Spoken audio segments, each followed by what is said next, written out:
যোৱা ৰাতি মাজনিশাৰ পৰা আমাৰ যিবিলাক বাণিজ্যিক চিলিণ্ডাৰ আছে কমাৰ্চিয়েল চিলিণ্ডাৰবোৰৰ দাম বাঢ়িছে। প্ৰতিটো চিলিণ্ডাৰৰ দাম বাঢ়িছে 993 টকা। তাত আপোনাৰ দুটা বাণিজ্যিক চিলিণ্ডাৰ, দুটা চিলিণ্ডাৰ, এটা এক্সট্ৰা টেজ, এটা নৰ্মেল। যিটো এক্সট্ৰা টেজৰ আগৰ দাম আছিলে 2322 টকা, এতিয়া সেই চিলিণ্ডাৰটো বাঢ়ি গৈ হৈছে 3315 টকা।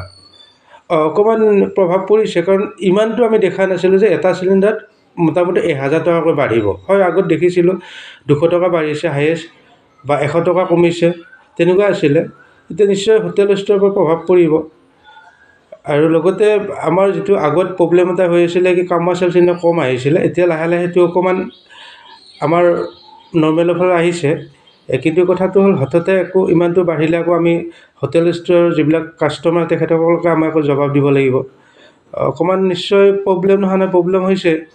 কাৰণ ইতিমধ্যে আমাৰ লাহে লাহে নৰ্মেলাইজ হৈ আহিছিলে, কিন্তু আকৌ দামটো বঢ়াৰ কাৰণে নিশ্চয় এটা প্ৰভাৱ এটা পৰিব।